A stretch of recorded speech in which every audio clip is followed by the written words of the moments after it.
A very warm welcome to the second installment of Thank You For Breaking Up With Me series, which is under our topic on relationships that work. We have begun this conversation already with our first lesson that we had last week, and we are so grateful for the type of engagement that we are getting on this topic. Remember that Thank You For Breaking Up With Me was never meant to be a statement of arrogance, but it's really about changing your perspective until you see something more than your heartache, something that you can walk away with and leverage, a learning experience, as it were, that leaves you strong and ready to pursue all that God has ahead of you. Joining me today is Mtale and Bernard. Welcome to the two of you. Thank you so much for having us. Great. Great. Yes, it's truly a pleasure. I know that behind the scenes, a lot of people have been so curious about who are these people that you mentor, who are these people that you walk with, and I've been so excited in this series about introducing some of them to you. There are a lot more, but already we started to have the conversations with a few of them, and today we have Bernard and Mtale. Just a quick recap as we just talk about where we have been on this journey already. In our first conversation, we started to talk about the source of pain, like where does this pain come from? I think we're pretty much able to establish the fact that pain is always a result of loss, but we wanted you to also be conscious of the fact that while you experience that pain that comes about from losing someone in a relationship, because we are relational beings, there are other factors that do contribute to the pain. We spoke about losing friendships. We spoke about sometimes even losing integrity, losing status, and what it means for you to have to deal with all those losses on top of the loss of this person that you were hoping to spend more time with. Well, we move on today, and before we progress with this conversation, I am really excited, or interested rather, to get the perspective from all of my guests on how they feel about, talking about breakups. I mean, already having this, introducing this conversation, I have found that people are engaging a lot more behind the scenes, perhaps because it's not a very comfortable topic to bring out in the open. So I don't know who wants to go first. Well, okay, the honest truth, Ma, it's not comfortable because we always like to associate ourselves with, victory, with, having things your way. Mm-hmm. And most breakups are really not as a result of your willpower. Sometimes someone breaks up with you, so it's like out of your control. And I think as human beings, such losses you don't really want to talk about as much, but it's part of who we are, it's part of our journey, and it's important to have these real life conversations. So thank you for the opportunity. Great. Thank you. Great. Well, so I would also say it's not, talking about a breakup is not the easiest of things. Yeah. I'll speak on behalf of a few guys within my circle. Yes. It's not very easy. I'm here thinking this should be the first time probably talking about this openly. The few times I've talked about it has been with my guys. Yes. Probably in our peers, because as Mtara said, I think as a guy with our ego, sometimes you don't want to be seen as having failed the relationship. It doesn't matter who broke up with who, right? You don't want to talk about she left me or this happened in the relationship. So it's not very comfortable, but I think it's an important topic for us to have. Yeah, an important topic. So I think we do well to talk about victories and successes. Yes, that's what we like to talk about. Exactly. But what does it mean to then go into that space when we talk about the things that we're losing? And it's unfortunate that like we almost don't have permission to talk about our losses, but yet it's the losses that make the heaviest impact on us. And cause the most damage. So even as we move on with this conversation, really today what we want to get into is something that I have called the intensive care of breakups. And what we want to do in today's conversation is to deal with intensive care, because if we've ever had, and I'm sure 99.9% of us have had some kind of a breakup. And I like how Mtale, before we even started rolling, you spoke about how sometimes when we think about a breakup, we're thinking more about the person who broke up with us, but then we also forget that we broke up with someone, Yeah. and there's somebody It's out true. there dealing with with that heartache. with that heartache, Yeah, right? so it's just, I think it's kind of to say what the cycle of life, Yes. you know, because for you to be with someone, it means you had to say no to other people. Yes. You know, along the way. So some of them, you know, some people actually get really heartbroken, not even because they got into a relationship with you, but because they spent time as your friend, they were trying to get to you, they invested their emotions, you didn't have anything serious going on. Yeah. But then just because they got to a place where now they're thinking, let me pop a question, ask her to be, you know, to date me, Yeah. and then she says no. You know, that's also painful. Yeah. So we experience, and we also the cause of Someone other else's people's experience. experiences. Yeah. And what's interesting is that sometimes we even know that we caused the pain, Yeah. but we choose to ignore it. Yes. Because often we want to be the victims in such circumstances. So Nearly always we want to be the victim in such circumstances. We only want to be the heroes when it's a good thing. Yeah. But we don't want to take the responsibility that, listen, I caused someone pain out there and they have to deal with it. Yes. Yes. So I was saying that 99.9% of us have experienced some kind of a heartbreak, some kind of loss. And it is important then for us to process that loss. And even if it's happening within the caves, or if it's happening in a bank queue with a total stranger, sometimes we just really want to start talking about it. But in this topic, what we want to do is to talk about how to do it right, but also how to do it, how to be strategic about loss. I think one of the greatest tragedies that I have had to witness, even as a mentor, is to see how people have strategic plans for their businesses. They have plans for all these things that they want to do in the world. They have a plan of, you know, how they want to dress, how they want to build their house. But very few people have a personal strategic plan, even for where they want to be in the time to come. So they'll talk about, oh, like in 5 years, I want to be married, I want to have a house, I want to have 3 kids.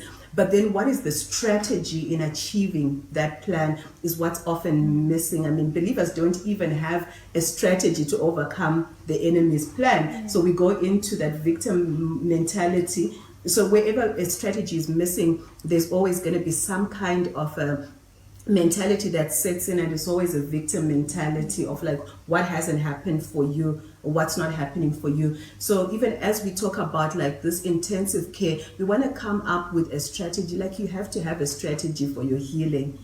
I mean, when you ask somebody that's been through, that's like just broken up, and sometimes it hurts us, right? Like sometimes we hurt even when celebrities break up, or people that we know that we don't even know personally. Maybe they're this couple that always shared on Facebook, or you know, maybe they're like just people that we've known from a distance, and we all hate a heartbreak. Like we don't like breakups, and when people go through these breakups, I think a lot of the time what happens is when a breakup happens, I will say to you, not entirely, you're going to be fine, you know, Bernard. There's many more fish in the sea. Of course, you're married. You're both married. So we're not talking about fish in the sea, right? Like you found your fish already. You've already caught your fish. But I mean, how many times have we told people that we know that, you know, they're going to be fine, and we almost are asking them, you know what, step out of it. Come on, be mature. Stop crying. You'll be fine. You're not the first person to ever experience a breakup. Or sometimes we start sizing up the person that they've broken up with, and we say, how can you be crying over this one, right? But that's the fish in the sea that they wanted. And the Bible in Proverbs 13:12 says that hope deferred makes the heart sick. And many times people would have started to build up into what they hope a relationship will turn into. So it is a moment of crisis, and no matter how much we try to encourage people and tell them they're going to be fine, they'll meet someone else, the truth of the matter is that at that very moment, they are crushed. That's true. So the intensive care of breakup, we want to put you into intensive care today and to remind you to be strategic about your healing. You can't afford to your condition cannot be dependent on did he call back or Yeah. did she like your post, did she say, babe, I'm having second thoughts about this, you know. So it's got to be, your healing's got to be dependent on a strategy that you put up. So we'll talk about, today we want to give you some wisdom to talk about, like, what are the things that you should and should not do soon after a breakup. But then we also want to go into looking at, like, how do you know that you're making progress? Like, when are you ready to come out of intensive care? Bearing into mind that there is still a process of healing, but how do we begin to discharge people from intensive care? So I really want to take advantage of the fact that Bernard-san, like, you are a medical professional, and you know, for us to start talking about, like, what are the things that we should know about pain, because I think that a lot of people do tend to downplay the pain. Yes. And people sometimes even celebrate the pain. I mean, I heard of some Facebook posts where people were having dinner to celebrate their divorce. Wow. Or their breakup. So we start to package. It's possible to package pain, Yes. and so that it looks trendy. Like, Yes. oh, I went through this. I don't care. Well, You know. we tend to mask it. We mask it. We do tend to mask it. But what should we know about pain? I think first it's important for us to note the fact that pain, obviously in itself, is a sign that something is wrong, and we need to attend to that thing, because if we don't, even what starts out small can become very dangerous. Yeah. And the minute someone goes through a heartbreak and they begin to mask it by trying to celebrate, Yeah. putting up posts, going on social media nowadays and putting up 50 posts within a few minutes, because you're trying to show that you're doing fine and you're okay, and you're trying to prove to the other person who sometimes is not even paying attention. So you're trying to prove to the other person that I'm doing fine and I'm okay. If we don't get to attend to that pain the right way, that's what will actually initially may end up someone in ICU. From a medical point of view, the instances where people come to a hospital setup, let's say in the worst condition, and as a medical personnel you get to realize, had they come in earlier, we would have sorted this out. Had they just come in the first day they felt the pain, and said, listen, I need some help, but because they stayed home, they tried to self-medicate And to dress the pain. They downplayed the pain, because they Yeah. said it's just a headache. Yeah. This is nothing. It's just a headache. And so when you try to get a bit of history, you realize this started 3 weeks ago. But you're bringing in a person now when it's almost too late. Sometimes, sadly, it's actually too late. Yeah. So from that perspective, it's important when one goes through the heartbreak, and sometimes you don't feel the injury there and then. Yeah. But it's just important to know we need to attend to this now. Yeah. That's so true. Actually, I recognize that, because personally, I found myself in situations where initially, like, that's way back when I just had my first heartbreak. Yeah. I found myself getting into a series of new relationships to just try and mask it. So by the time then I realized now I had the second heartbreak, because these other a series of relationships were me like saying it's over, and you don't feel the impact as much. But then when you're running into all these just to mask and numb the pain, then it hits you. And for me, it was that second time that it hit me that I realized all this time I actually didn't heal. And I think it's important to acknowledge that you're in pain, because it's difficult for me to get help from a medical expert if I'm not telling you that I'm in pain. So I think it's important for us to be real with our pain, to be vulnerable, and come to a place where we're saying, yes, I'm actually hurting, and the reason I'm hurting is because of the loss that I'm suffering.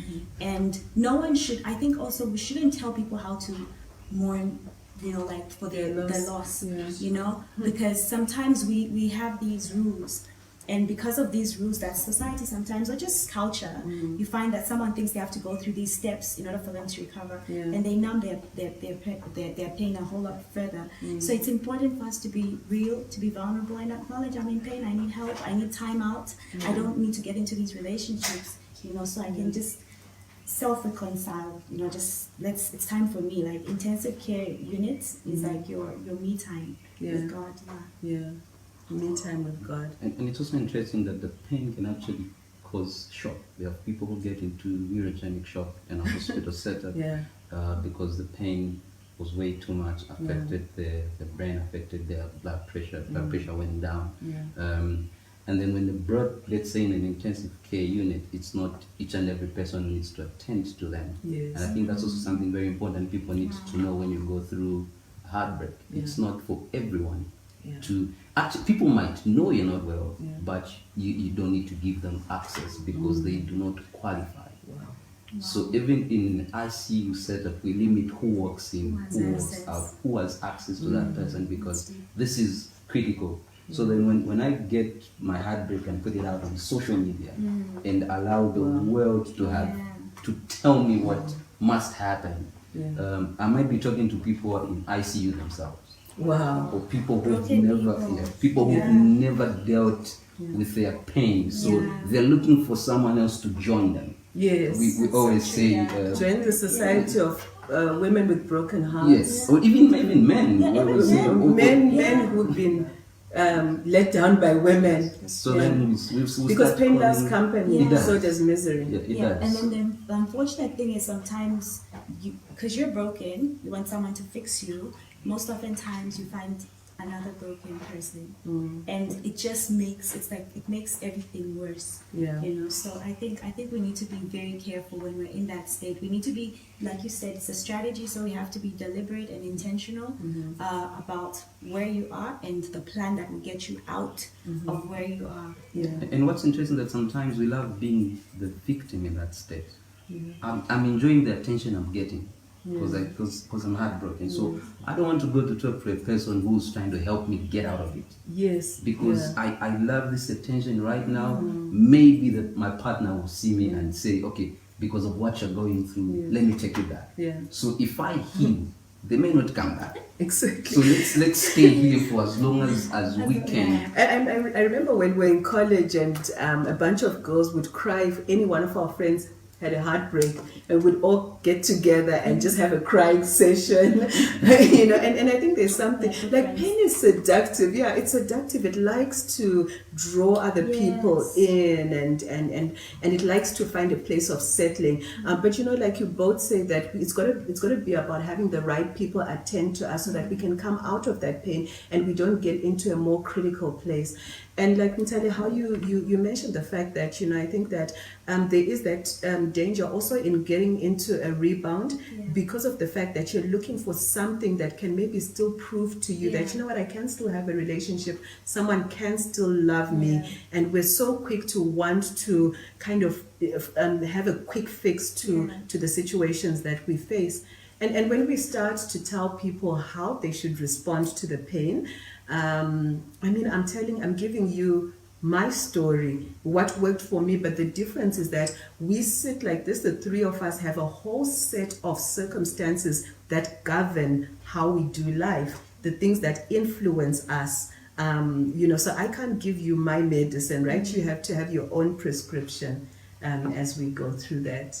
And I love what you say about also that how pain can send someone into shock. Yes. And I know that our next lesson will be about, you know, bagging our menu and how we move on.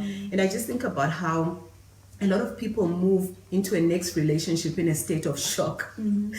So you don't get the most of that relationship because you're with someone who's still suffering shock. Because I think when someone is in a state of shock, obviously they are not able to fully they might not even be able to function. Yeah. So I'm thinking I'm in a state of shock, I'm not emotionally available, I cannot function, and then you jump into the next relationship and expect it to work out. Wow. And so I think it's important when we're in that intensive care unit to get the right support around us so that we're able to do life well. And I think maybe with regards to like a plan, I think like we talked about going into intensive care. I think that already is like I think is a first step, because I think before I met my husband, before I was ready now for my husband, it was after I took a long time away so that I could heal. And I think, like you said, you separate the patient to intensive care. So I think we need to like have that separation from like all the you know the the craziness of these relationships and stuff, you just take some time out. I think that's the first Before that you would move be, on, right? Yeah, I think take some time out. That would be my suggestion. That Yeah. before you, as you start, you just now self-reflect. It's time to. And taking time out may mean you giving up your smartphone, you not doing social media, ensuring that you delete the number of the person you were with. Absolutely. So let me pause you there, because I think then this is a good opportunity for us to go right into the strategy. Yes. Like, guys, I can't emphasize this enough. You need a strategy for your life. You can't afford to be blown by the wind of circumstances that surround you. So what is a breakup strategy look like? And we can go into already talking about, like, what are some of the things. I know we have already covered some of them, but and you can pick up from where you were, that, like, what are the things that you should not do when you've just broken up, like no-nos, and what are the things that you also should be doing just after a breakup. So remember, this is about, like, you've just broken up, right? What should you be doing? What should you not be doing? And I tell you why this is, like, really important, because it has to, like, this is about, like, what we want to lead you to now is beyond what you know. Do you know that, like, for me, now in my season of mentorship, I'm paying more attention to those who know a lot, because they've got to take what they know and apply wisdom. So it's about how you use what you know. So when we're not talking to people who are naive, right? We're not talking to people who probably, like, off the surface of their head don't know what to do when they've just broken up. We are saying, with everything that you know, can we just, like, to give you a strategy on how you need to apply it? So like I was saying, I think in our times now, with so many people with access to internet and smartphones, it's very easy to keep in touch with, or to get to know what's going on with the other person. And I think naturally, when you're breaking up with someone, you want to know what's going on with them. Yeah. Are they talking to someone? Who are they? What did they post today? Do they look unhappy in the picture? Are they as miserable as I am? And funny enough, as sad as it sounds, sometimes when you've broken up with someone, you wish them the worst. Where you're saying they can't go anywhere, they can't be happy without me. Yeah. So you're literally bound to see what's going on with them. What did they post today? What did they say? And then when it's worse when they block you. Like, he even blocked me. Yeah. So now you're trying to find a way. You can go to an extent of creating another account to add them as a friend to just see what's going on. Okay, Yeah. that's the guy, right? I'm not sure, but I know. I'm sure girls do You do this. that? Because I Okay. mean, that's like massive It's true, though. investment. But you know, like, just even as, and I hope I don't throw you off your track, because even as you're saying this, what I see is, I see, like, imagine somebody gets injured, Yeah. and then they start picking Yeah, at that same wound. that's true. Because if you're gonna be, like, going onto his or her Yeah. Facebook, No, that actually I happens. promise you, even an innocent picture, Yeah. you'll start to see so much glory in that same picture, right? Yeah. And you'll start to notice, like, every person of the opposite sex who likes his picture that you didn't notice, like, 2 years into your relationship, right? Why is he liking our pictures? Yes, This should be the reason why he's with this person. But that doesn't help you in any way, because you won't even heal. You want to. Every day you keep on opening the wound. So, and then when you're in pain, your perception is distorted. So because the perception is distorted, whatever they say, wherever they go, whatever they do, there is a way you would interpret that. Yeah. And this is what I'm saying. Sometimes it would be important for you to say, you know what, no WhatsApp, no Facebook, for a certain period of time. Yes. Not because I'm giving them so much power, but because I'm doing this for myself. And I mean, that's like such a critical thing, that, you know, when we become so self-centered, we even sabotage our own healing, because we're thinking about, if I do this, what benefit is it of someone else? But the thing is, does it benefit you to get off social media? And I mean, perhaps it's not the most comfortable thing to get off social media, like if it's like your social platform, but we've got to also make a clear distinction about between doing something because it feels nice and doing something because it will save your life. And sometimes getting off social media will pretty much save your life. Yeah, and I think maybe for those that can easily avoid each other on social media, that's the best way to do it. And then there's also just, because sometimes your friends become friends. Yes. You know, you get to interact, you get to see each other in very similar circles, and I think that you have to just be deliberate at keeping that distance in your season of healing. Deliberate about not texting each other, calling each other. I remember one time where my ex is like at the gate and he wants to see me, and he's already moved on, but he wants to talk to me, and he's saying about something very important, and I was almost like feeling maybe let me go and do this, but I decided to stay and say no, you know, because I'm almost like halfway. I could literally see myself coming out, and then someone's trying to pull you back. Yes. So you need to be very protective about that space and very deliberate. So you have to be very, very wise and strategic about it. Yeah. And who came up with that "let's be friends" statement? I mean, does that even work? I think it's like the closing remarks of, "I'm breaking up with you, but We can be friends. let's be good friends." I think initially it doesn't. It might later on, Yeah. but I think initially when you're in the ICU phase, Yeah. it's good to just keep the distance Yes. so that you can heal and there are no mixed emotions. It's very easy for that breakup to become a situationship. It's not a relationship. Yeah. But we're not even sure where we're at. And an undefined, 1 minute you're acting like you're in a relationship, the next minute you're not. Very confusing, and it can go on for years. Where someone can wake up one day and realize, oh, the person I've been in a situationship with is actually married. Or is actually getting married. Right. Yeah. So it's just good initially, I think, to keep the distance so that both of you can actually heal and move on. Yes. And then after that, if that friendship is going to work out, which I don't think is actually advisable. There's nothing wrong with being civil with each other. Oh yes, Yeah. that's a good point. That we're not saying be rude or So we can meet at the mall and say hi, Yes. but we don't need to know what. But then you don't have to call me and say, "Tell me, how are you really doing?" Wow. You know, No. tell me. I know you. You're not your usual. So I saw you in church. Yeah. That's not you. Tell me how you really are. So what you keep doing is you keep opening up doors that you should have closed to that person. That's so true.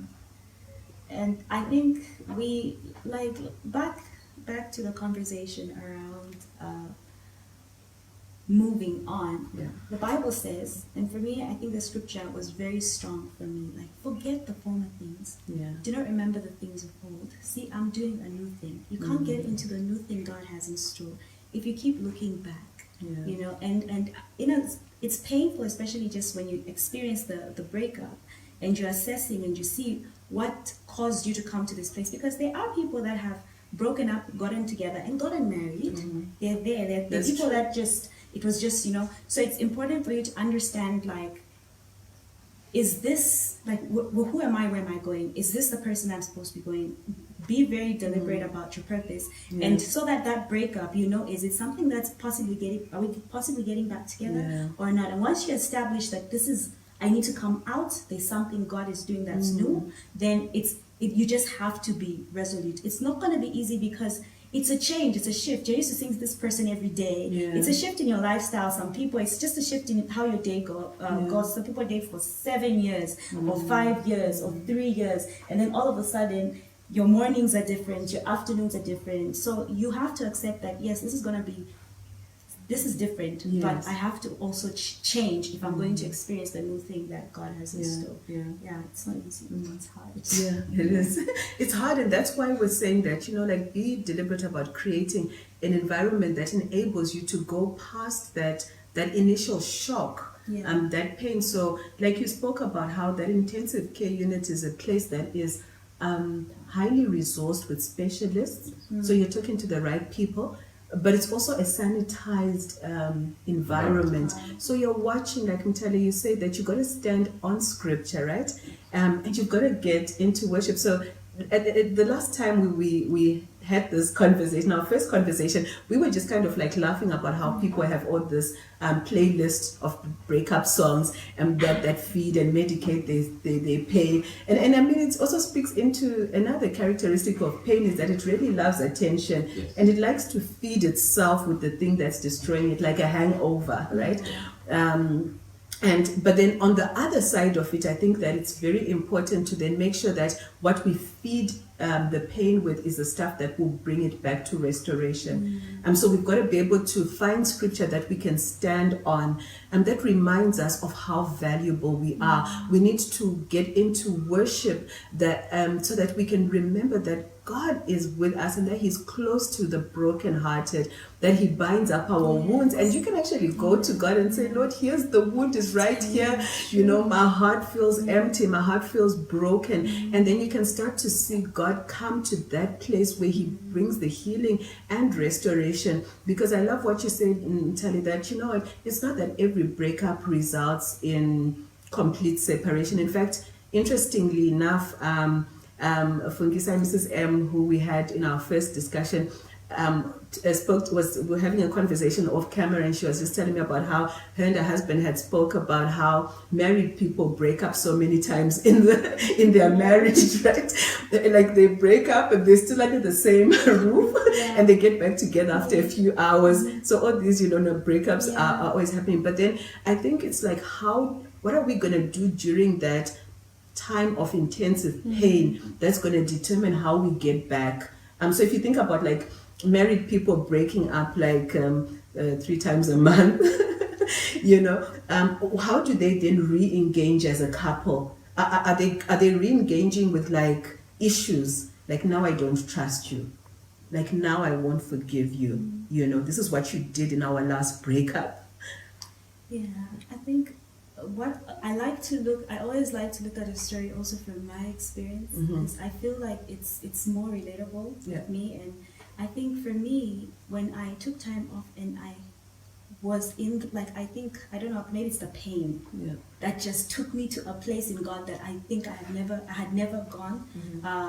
There's something about it when you open your heart to God and you just let Him, touch you and heal you and be that love. It's like you almost say, in fact, you come to a place basically where you're like, you are the real love of my life. Absolutely. You are my everything. Absolutely. Like, if I'm not content with you, I can never be content with anybody else. And I think for me, when I went back to that place, because sometimes our relationships can sometimes make us think like, yes, there's our God, but then there's this person, you know what I mean? His Royal Highness.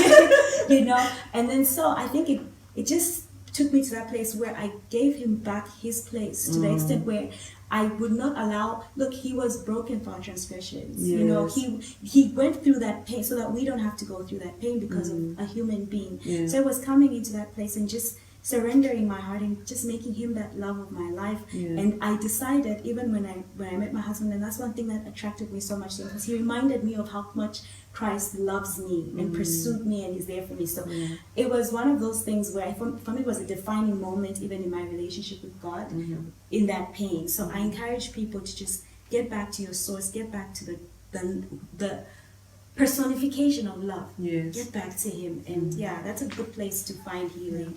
And I think what's important about that is when you get back to God like that, you begin to realize that He's the one who gives you value. Yes. Because I think sometimes when we don't really define where our value comes from, it affects us when we think this person gives me significance, and they're not with me anymore. So because they're people who feel worthless. Yes. Where there's nothing I can do, I can never amount to anything because this person is not with me anymore. And that's what will make them do a lot of crazy things in the process. Yeah. But I think realizing that not that your partner is important, but your ultimate source of love and value and significance is God. Yes, God. So whatever happens here doesn't determine who you are before God. Is very important for someone to know. Another thing I wanted to mention is we've talked about how the intensive care unit is a specialized place. Yeah. It's very important to have people in your life who you can be honest with. Very honest with, where you won't go and sit with them and give them half truth of what's happening or what happened. But I can trust them with this information, and I may not like what they'll tell me. There are so many times I have gone to my mentors and I don't like what they're telling me, because I'm thinking, when I go to them and talk to them about my wife, they would tell me, yeah, she was wrong. But then I go to them and they literally focus on the solution. I don't like what they're telling me. But it's important that we can spend so much time looking at what's the problem or who's the problem, Yes. or we can spend time looking at what's the solution. And maybe sometimes I'm the problem. Yes. And if I don't fix my part in it, I'm going to walk away or walk into another relationship with the same problem. Yeah. I mean, and I think sometimes like we tend to blame people for the things that have been exposed about us, because relationships, I think, that one place where we are fully exposed to ourselves, and we like to say, oh, this man or this woman made me like this. But the truth of the matter is that it's in a relationship where you are exposed to yourself. And so I think that processing well does definitely help us to ensure that we are taking the right course of action. I just want to bring in, and I know we have so much like wisdom to share in this, but I know that we will be getting to move on to how we want to close this conversation. A few other things I think are very important is that even when you think about like having that time that you allow God to attend to the pain that we have, really like put it out there to say that pain is real, it really does hurt. You're probably going to be crying quite a lot, but you can allow God to heal with you and to attend to you in those situations. And the amazing thing that happens is that when we do allow God to attend to us in that place of brokenness, He also allows His peace to settle within us. Because whenever we are lacking peace, we panic. And I think a lot of the thing that happens with people when they are in that intense pain is that they panic a lot.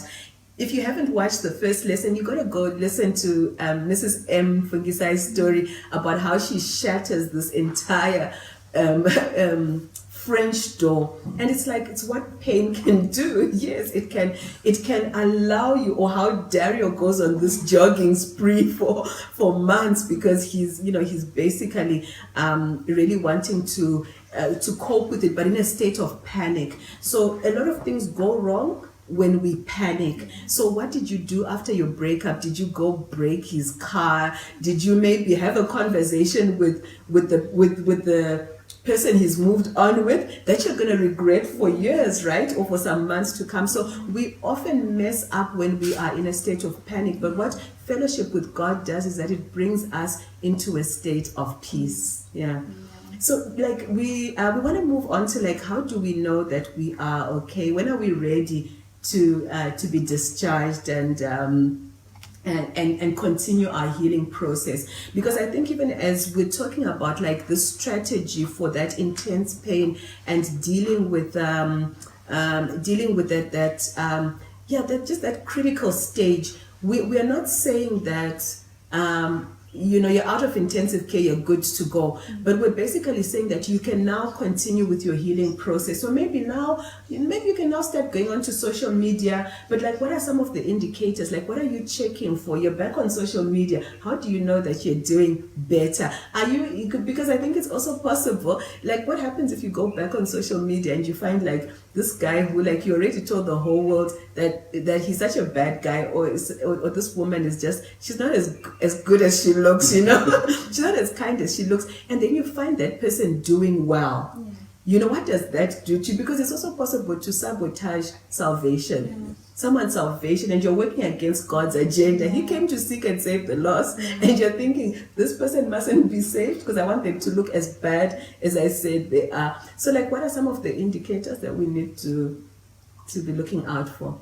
I think for me, a litmus test to the fact that you haven't yet moved past someone is how you feel when you see them doing well. And I think for me, one of the things that I was also very deliberate with was forgiveness. Yeah. Because and then forgiveness, I also realized forgiveness doesn't just happen without empathy. So I felt that I had to be very honest about my role in the relationship. Some people, well, I demanded certain things to be done my way or else, and then when I was told it's over, I was like, what? But then the thing is, I also had my own experiences where I broke hearts. Yes. I had to be empathetic to myself for my mistakes in the past, and know that I also make mistakes. I'm 100%. So you have to be empathetic, even to the next person, the person you've dated, and know that they're only human. They're also maybe dealing with their own brokenness. Perhaps that's the reason why they brought so much pain. Or even you are human. Maybe you made mistakes. Maybe you didn't make any mistakes. So it's important for us to be empathetic with the person that was, broke our hearts, and come to a place where we can forgive them.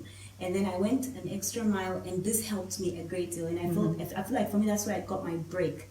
When I started to pray for this person. Not that I was spending the whole day praying, but every time I felt that, I would be like, okay, when I'm praying this evening, I'll also put them as a prayer item. Lord, bless them, bless their new relationship, bless whatever it is that they're doing and everything. And then, because then what happened was, and I think that's why the Bible says, pray for your enemies. Because then what happened was, when I was going on social media, no, seriously, because women, as women, sorry, I'll have to bring this in, No problem. as women, we have this thing, right? And I kept telling my friends that I don't believe in this thing where you're like, oh, that girl took my guy away from me. Yeah. I don't believe that a grown man He can be went. taken away from He me. This went. is a baby. She came with guns and everything. They took him and carried him. But I think that a man makes that deliberate, conscious decision to get into another relationship, whether he's also trying to numb the pain of the past relationship with you, we don't know, but we know that the willpower was involved, and we must respect that. So it's not really the girl's fault that she's with him. So so you think she's the enemy. So then even praying for her and praying, and the thing with my circles, Lusaka is very small. You get to see each other, and what happens then was, when I see, like, because I was not going to social media. So, but when you see, like, or hear stories of, oh, they're progressing, they're doing well, because you've been praying. There's a place where you got, you came to a place where you prayed that this person, does well. It somewhat feels like, oh, I prayed for that, And for me, that was how I could tell that, okay, fine, I'm really, God is really helping me, because by myself I can't do this thing. He's really helping me get there.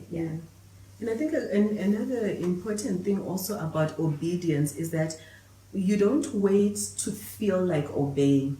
Like, you have to start obeying God's word right from the time we say, okay, this one needs intensive care, right? And I think, like, one of the indicators for healing is how, like, you are settling more into that obedience. So, like, and I know, like, we laughed about it a bit, but, like, that praying for your enemies is the way that you gain authority over them, hey? Yes, because if you're not praying for them, if you're not loving your enemies, they will always rule over you. Now, how do you get to that place? You have to be able to change your perspective and see that God loves them as much as He loves you. Like, you can't be declaring fire on your ex, right? Because God also came to seek and save him the same way He sought you as well. And I think that, like, just being in that place, it gives you that healing, because the danger really is that you can go into even a married relationship still carrying the bitterness and pain of an ex who now has got 6 children. And then you can't move on because you just did not allow yourself to regain your authority. So authority doesn't look like, I don't care, I'm going to teach them a lesson, and I'm going to post this, and I'm going to start creating memes that expose his failures and his, that's not what authority looks like. It's not about being this, like, I'm the boss of this, situation, and I'm going to be the one that gets the trophy. It's not about that. It's about saying that authority is about how much resource you use that will facilitate your healing. So I think that, like, we've got to be consistent in obeying God. Like, what does God's word say we should do? And keep doing it until you find that, oh my gosh, this woman, your ex, is on your prayer list, like, all the time. Like, I mean, like, as long as you are praying for someone in that season, like, this man is, like, you're praying for them, you're wishing them well, and then, like, you find that you're not sabotaging God's plan for other people's salvation and prosperity. Something I also wanted to mention is that it's also possible for you to be angry with God if you haven't moved on when you see this person do well. Because if you haven't obeyed, you haven't been praying for them, you haven't forgiven them, you might be telling yourself they'll never amount to anything, they won't go far. You literally think you hold their destiny in your hands out of anger and out of what happened. So when you see them do well, you get angry with God. It's like you're asking God, how could you bless them after what they did to me? Because you feel sort of entitled. So like Natalia had mentioned, it's just very important for us to get to a place where we can forgive them. And one of the things I need to say on forgiveness is that they don't even need to come back and say sorry. Because some people will never come back. Even if they know they were wrong. It's very possible for you to be right and they were wrong. The two of you know that they were wrong, but they went out and told a different story about what happened in the relationship. Both of you know a different conversation. The world knows a totally different conversation. What you won't manage to do is clear your name with everyone. So both of you know the truth, and they'll never come to say sorry. So it's very important for you then to get to a place where you say, I must forgive them. They don't even need, for me, I'm not even doing it for them. They don't even need to come and say sorry. If they ever do, thank God. If they don't, I still do get to forgive them. So you get to know I'm doing better now when you are at peace. Even when you see them, you are at peace. You wish them well. You wish them well. You may not forget the fact that you dated them, you're in a relationship, but you're at peace with the fact that, okay, this happened with this person, we move on. I like. Please go ahead. I like that point, peace, and also having. Because sometimes you think closure is about come together. You with that rare, that raw vulnerability and that abandoned pride, and you're looking at each other and you're saying, you're saying my part, your part, his part. You're sorry. Then you end on a clean slate. There's some people that won't give you that opportunity. If it's possible that happens, that's good. But I think Sarah Jakes in her book actually said closure is not really about that. It's about reconciliation with yourself. So like you have your own moment where you can get closure, so it doesn't necessarily have to be with the next person. Because I think you can also go seeking for closure and be totally messed up out of that conversation because people get back. People get back. People end up having sex. People and then digging deeper, not that they get back together, but there's something like in trying to do something at the wrong time. Like they go back and they try to have a conversation that they are both not ready for. So it's very possible that like you're trying to say, okay, let's just talk about what happened, and you're both still so emotionally charged. You're still being governed and ruled by the level of pain that you really needed to work through before you get into engagement. Wow, that is so great. And I mean, like, we could go on with this conversation, but time is just not on our side, and we're going to wrap up today's conversation. And, today we wanted just to talk to you about how to deal with the intensive pain of a breakup. We want to acknowledge the fact that the pain is intense, but like, what does wisdom say you should be doing right now in the state of pain? So perhaps you might pick up certain things that maybe you walked away without dealing with what you should have dealt with, or maybe there's things you did too early, or maybe certain things you could have done to sabotage your own healing. It's never too late to go back and address those things, as long as you know that, this was misplaced, or maybe I should have waited before I did that. There's a difference, I think, between doing something wrong and believing that the wrong thing you're doing is the right thing, and doing the wrong thing and knowing that what you have done is wrong. So now that perhaps you have been able to pick out a nugget or just some insights that gets you to look back and kind of do some stock taking and review the things that you could have done better, it's not too late to fix it. Maybe you can't go back to that person and fix it with them,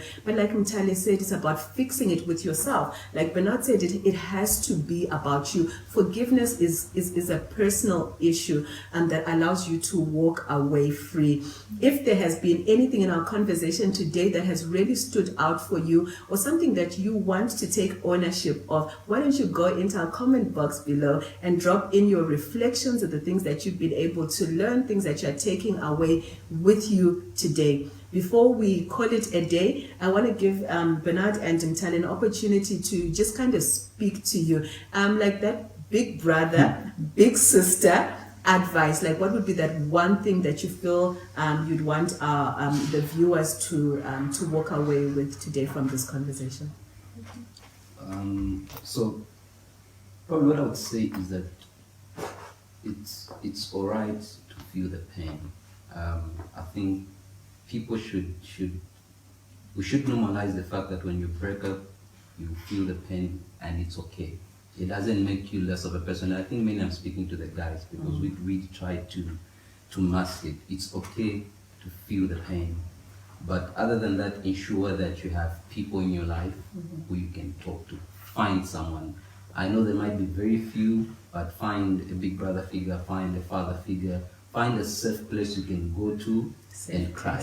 Yeah, find a safe place you can go to and cry. Find a person you can talk to who you know will give you advice to find a solution and not feed the pain. Because there's a lot of advice I come across even just on social media platform which feeds the pain, which makes you more toxic. Yeah. And for years you might stay in that place because of the breakup you experienced 5 years ago. Because all you've been feeding on is the pain itself. Right. But the people you can go to, who you can talk to, and who can help you out of the situation. Great.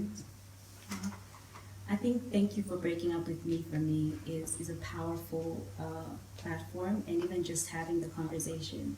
I believe, Bible says all things work together for their good, for your good, for them that love the Lord.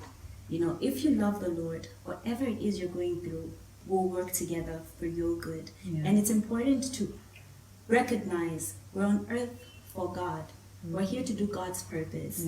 And of course, pain will be part of the process. It'll be part of the journey. But it's about how we can just turn that pain even to work for our good, even in our purpose. Don't let that pain make you stagnant, make you compromise on your excellence in delivering purpose. Don't stay there for too long. Even the Bible says you have dwelt on this. We have dwelt here for too long. It's time to move on. And that's another thing we need to be very careful about. God has an agenda for your life. You can't stay there. So you have to be very deliberate. We've given you a plan on how, you could help, you can come out quicker, I think, but you need to take that time out. You need to stay in God's presence, and you need to be deliberate and intentional about coming out, because the world needs you whole. The world needs you well. So we need to be very, very conscious of the time we have on earth. We can't be nursing these wounds for too long. And I think that's my contribution. And at the end of the day, I can tell you, if you're in purpose, you one day say, like, I say thank you for breaking up with me. Like, now that I'm in like when I met my husband, I was like, thank you, Jesus. And I know that God's grace is sufficient to bring you to that place where you're grateful for every heartbreak. Grateful for every heartbreak. And that's what we want to achieve with this entire series on Thank You For Breaking Up With Me, simply because your perspective would have changed. We want you to be intentional about your healing, but we also want you to be strategic. Remember that strategy is not just how much information you can dig out and how you can teach people lessons and get back at people. That's not the strategy we're talking about. The strategy is in God's word and how you're able to apply it so that you can overcome even the wrong that has been dealt to you and the wrong that you might have dealt another person. Because remember, like my guests have said today, you are so much more than your breakup. There's so much more to you than this situation that you are feeling right now or that you have experienced. And there is a relationship that is God ordained, that is waiting for you, but that needs you whole and healed. Thank you so much for joining us today. Next week, this time right on the same platform, our conversation continues with our third installment, where we are going to be talking to you about bagging your manure. Now remember, manure is the stuff that's left after a process. So after all of this, how are you going to walk into your next relationship? How do you even find closure so that you can walk away strong? And so thank you once again for joining us. I am Pastor Gladys Paswani, and it's so excited to be having this conversation with you. I also forgot to mention the fact that at the end of all of this, I hope to bring all of my guests back so that we can talk about the types of relationships that we should avoid. Because while we talk about breakups being inevitable, remember that there are also relationships that are destined to fail because you are not supposed to be in them in the first place. And we'll be able to also take up some of your questions and answers and give you the answers. So don't abort this learning process. Stay tuned. I am Pastor Gladys Paswani, and I look forward to joining you same time next week. God bless you. And thanks once again to Mtale and Bernard. Thank you so much for having me.